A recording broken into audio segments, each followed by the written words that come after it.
Today we're visiting with a PD legend. Who is it? Find out next on Carolina People.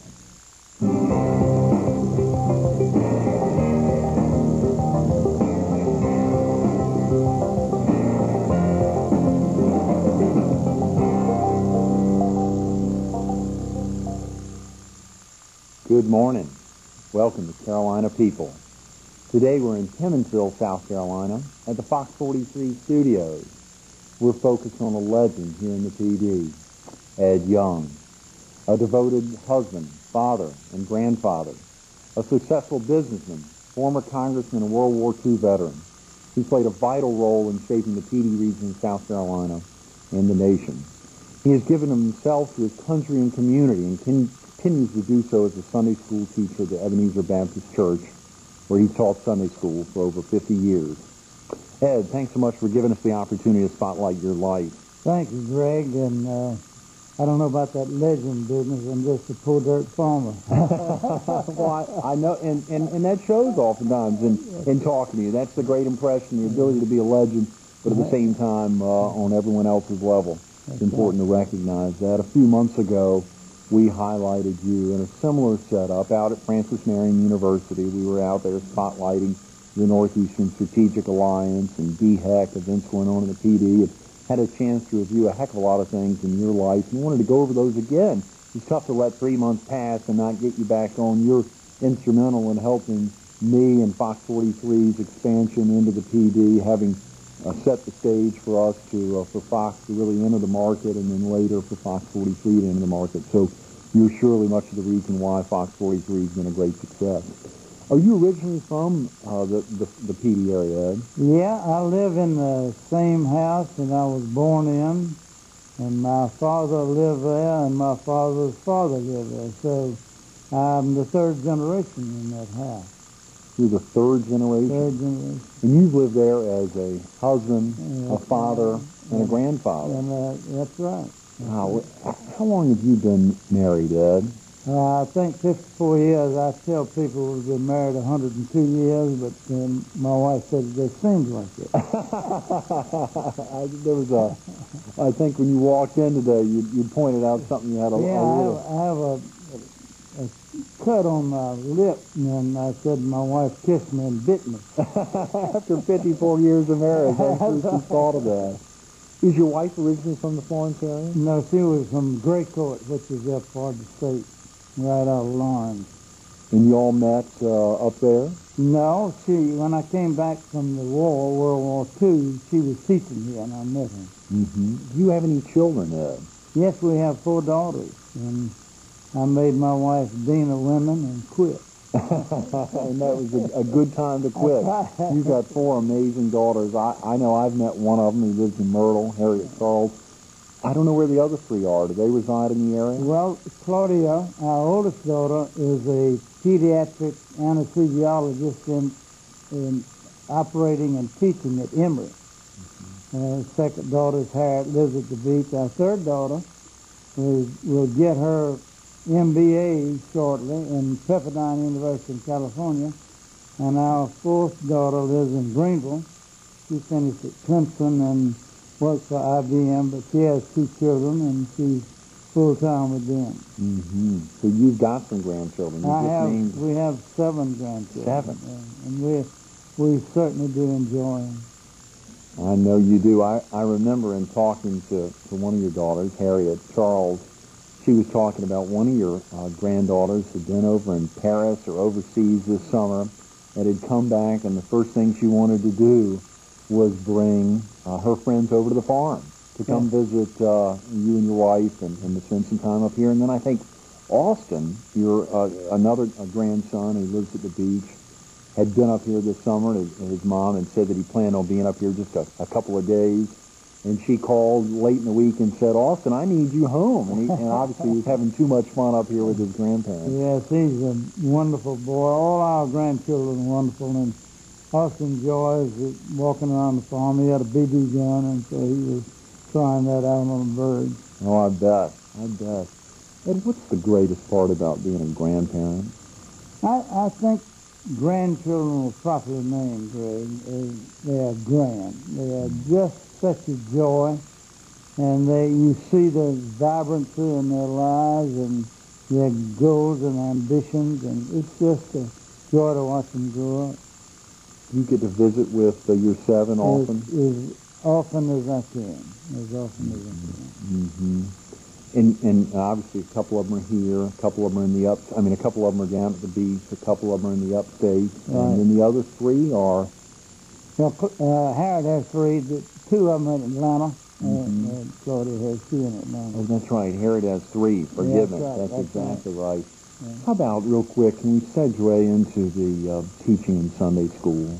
This Sunday school teaching's been going on a heck of a long time. It really has, and I think it does a whole lot more for me than it does for the class, because sometimes I'm not really prepared to teach like I should, but I think when you deal in the work of the church and the Christian faith, it strengthens your own life. And all of us have wrong dealings in our lives, and I think it helps us stay on track. Mm-hmm. Mm-hmm. Is this a class that you teach by yourself? No, my wife and I teach it together. It's a young married couples class, and she teaches one Sunday and I teach one Sunday. That's amazing. But really, she's the soul of the class. She just loves everybody and works with them. The Dean of Women is also the soul Women, of the Sunday school class. Yeah. Has your family been associated with Ebenezer? Here again, my father, grandfather, and it goes way on back in history to that. That church, Ebenezer, was established in 1778. So it's one of the oldest churches in this area. Hopewell Presbyterian Church is also a real old church. Started around the Revolutionary War. That's amazing. And church service is an intimate part of your life, and it's been something you've worn on as a badge. I don't know if that tied into your election 30 years ago. It's really 30 years ago today when I think about it, that you were about to leave for Washington to begin that tenure up there. I think it's 1972. And I think I read that you were the first Republican since, is it Reconstruction? No, it was Civil War. Since the Civil War. Mm-hmm. Golly, to go to Washington representing South Carolina. That's amazing. What was that like 30 years ago? Greg, it's hard to describe, but being in Washington is exhilarating. It's a beautiful capitol. There's lights on those buildings at night, and it's just a great place to be. It's a seat of power, and we had a wonderful experience, and our children enjoyed it up there. Mm-hmm. I went back and forth a whole lot, but it's a great experience. Mm-hmm. Mm-hmm. Physically, the area that you were representing in geography, what counties did you serve? Well, it's Florence and Darlington, but Myrtle Beach. It was from Myrtle Beach. It was Horry, Georgetown County, Darlington, Marlboro, Dillon, Lee. It was the heart of the PD area. Yeah, and now that district is obviously no more. Horry and Georgetown are part of the first district. It was, I would say, it was gerrymandered and has a great, more expanse than it did back in those days. But the people of Horry County and Florence County and Darlington County, it was the largest agricultural district east of the Mississippi. Exactly. Yeah, and so we had a lot of coastal area with Georgetown and Horry County.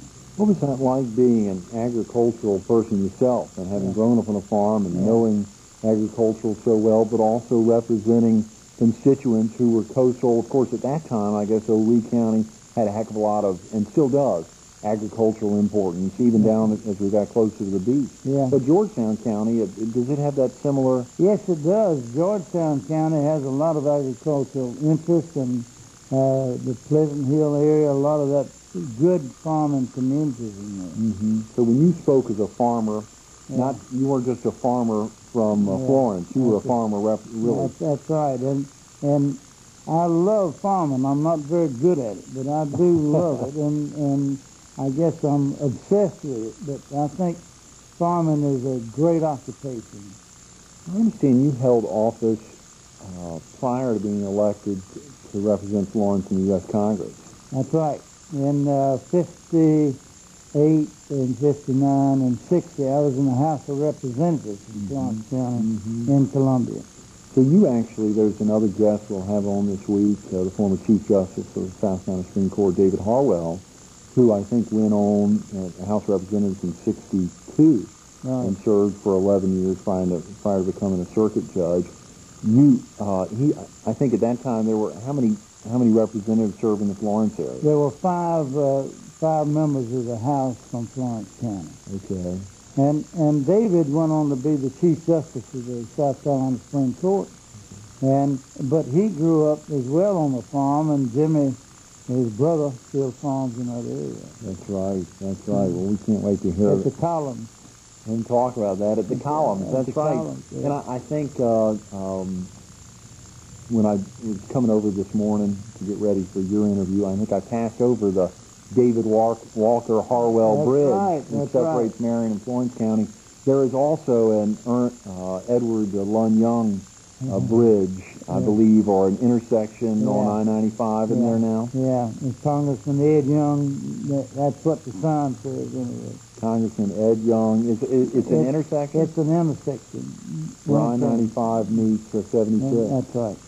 Very close to your home. Don't deserve it, but I sure did appreciate it. I'm sure for so many viewers who may not know the Young Farm, the farm that's so recognized in Florentines' minds there at 76 meets I-95, and Young's Plantation Inn, and the Lund House, and the Days Inn, and so many other properties around the area that you're involved with, the Days Inn and Surfside. There's a heck of a lot of folks at the beach of our viewing audience, and folks in Robeson and Scotland County and North County who come down to the beach are probably familiar with the Days Inn and Surfside. But it's amazing to think.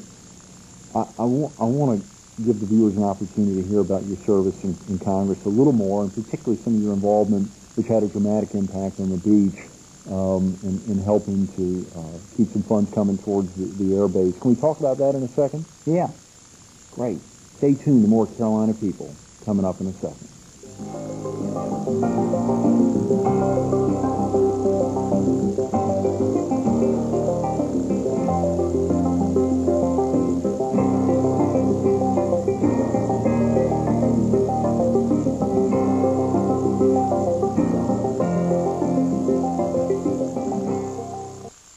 Good morning. Welcome back to Carolina People. This morning we're visiting with former Congressman Ed Young here in our Fox 43 studio in Timminsville. Ed, thanks again for being with us. Thank you, Greg. It's good to be here. It's so exciting to think about highlighting your life because there's so many facets to the life. There's the farming, there's the House of Representatives service, there's the election to Congress, there's the incredible married life, the raising of 4 daughters and now 7 grandchildren, in the excitement of teaching that young adult Bible study class at Ebenezer Baptist Church for, I think, 50-plus years. An amazing highlight, but to your service in Congress and representing Horry and Florence and Georgetown and large counties in an agricultural sense, but in another very prominent sense, leaving South Carolina on a weekly basis to be up there, on a monthly basis to be up there representing your constituents. There was an amazing incident. I think there's a story regarding your involvement in a committee overseeing the joint use of the Myrtle Beach Air Force Base. I know you talked about this a couple months ago when we were with you at Francis Marion, but it was such a great story. Yeah. Would you mind just going back to that day and highlighting it for the viewers? Right after Greg, I got elected, and we were at Garden City at the beach house, and a delegation came by to see me, and I was tired, and the election had been long and hard, and they said, we need joint use of the Myrtle Beach Air Force Base.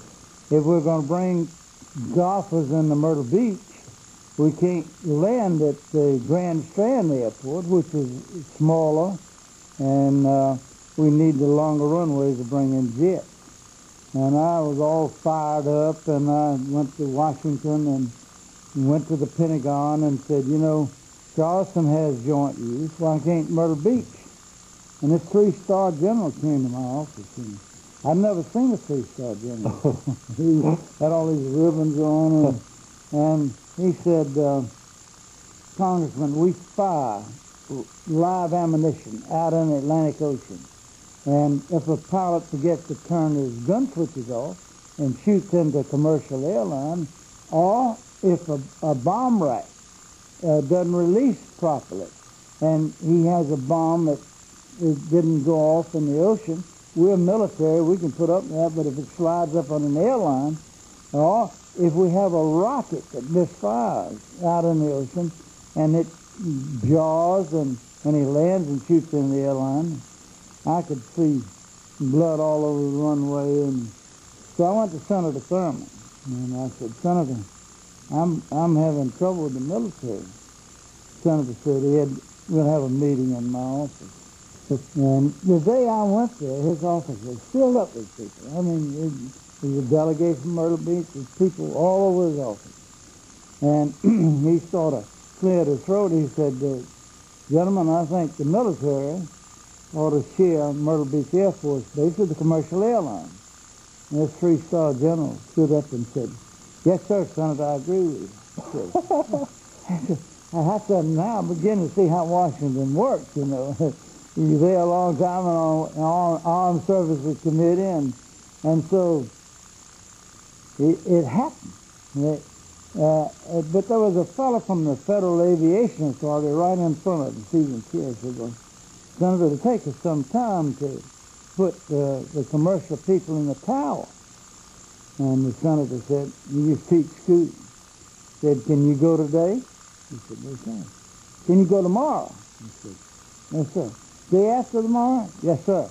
Report back to me when you get back. Mm-hmm. And the funny thing was, Senator always went to the door, never let anybody out the door unless he spoke to everybody in there. And the Myrtle Beach delegation that was there said, Senator, we really do appreciate what you've done for us, but we don't have any facilities to handle the commercial airlines. We need some help on that. He said, how much do you need? They said $1 million. He said, I'll see. And he got it from him. No. It was amazing. It was amazing. The man was powerful. He looked after his folks in South Carolina. He serviced.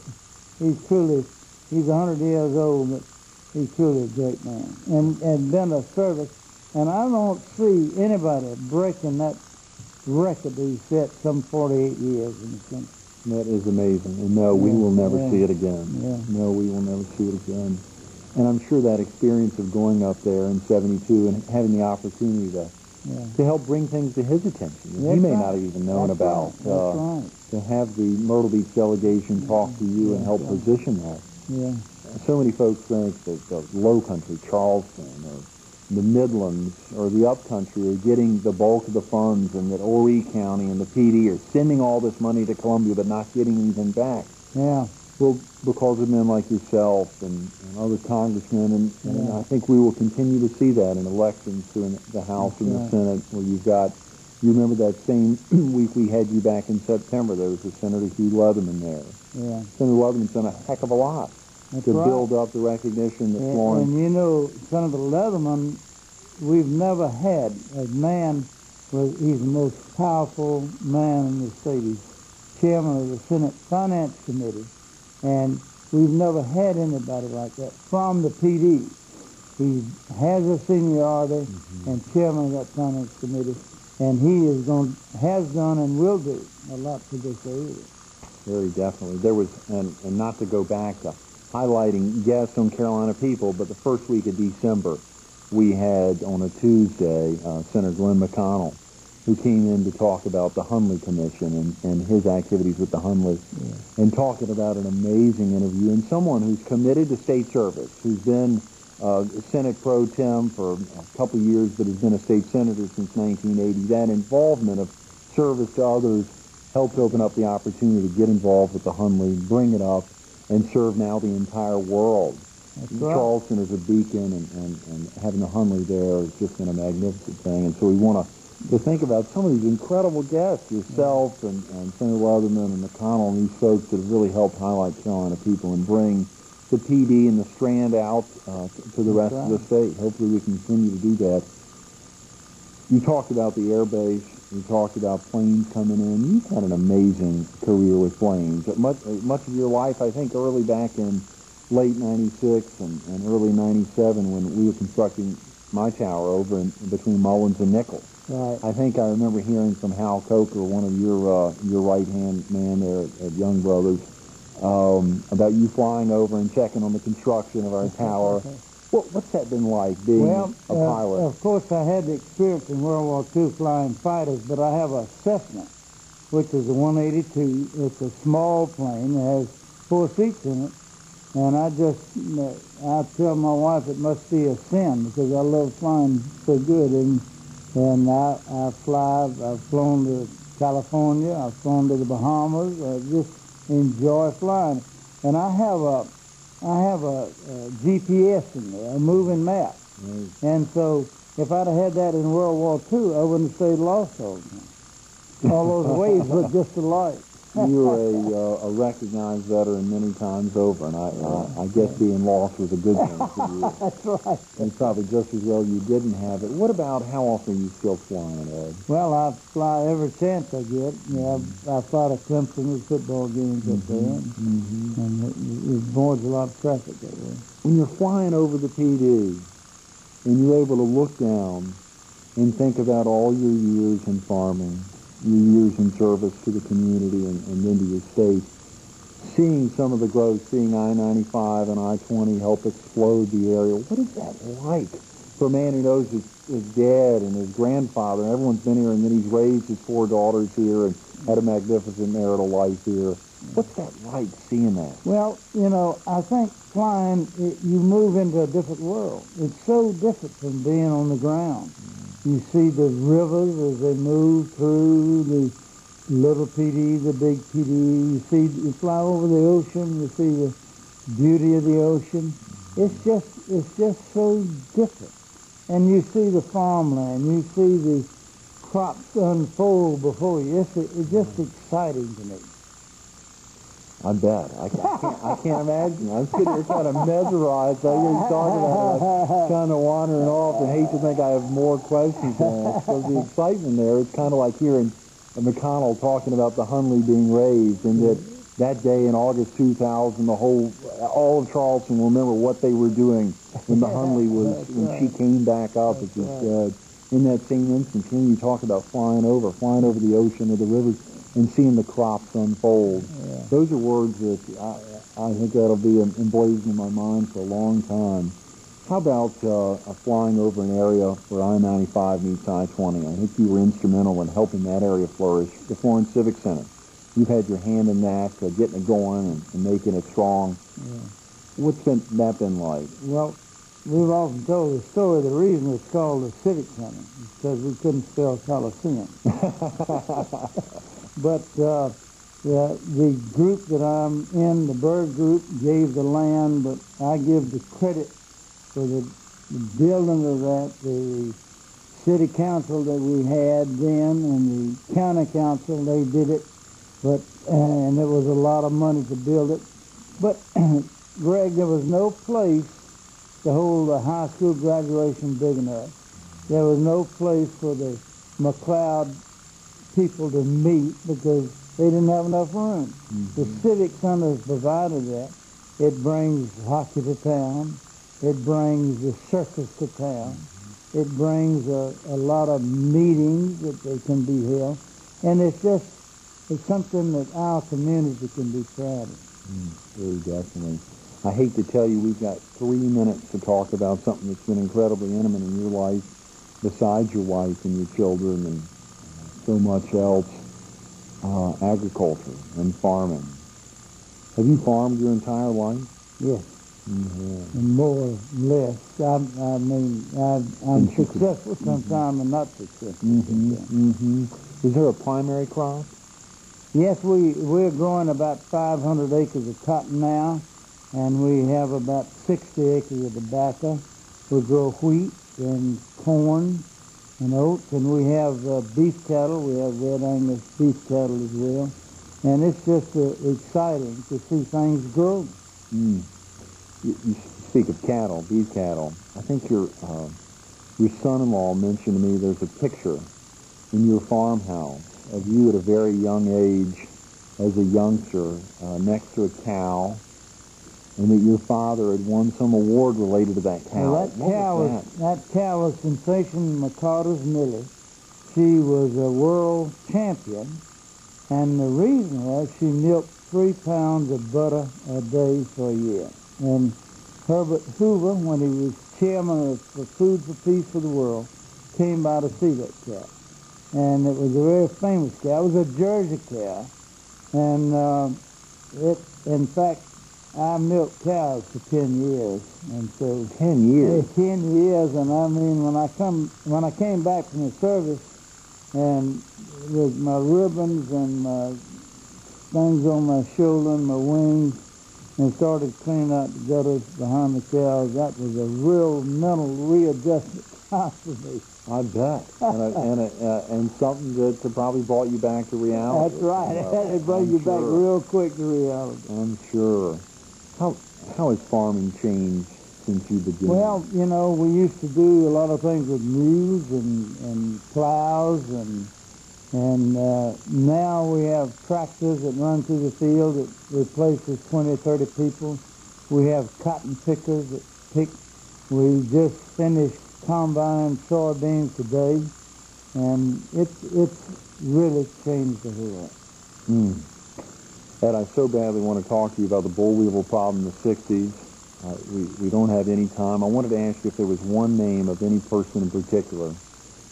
I'm going to have to wait and do that at another time. I really want to ask people who've been an inspiration in your life, and I know there are a heck of a lot of them, so we're going to have to get you back on another time to talk about that. We're visiting with former Congressman Edward Lund Young, very much the reason why Fox 43 is such a great success. Thank you again for being here this morning.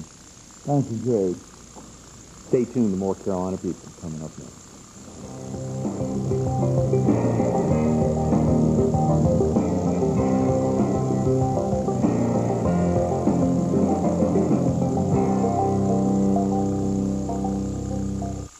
We want to thank Ed Young for making this another memorable edition of Carolina People.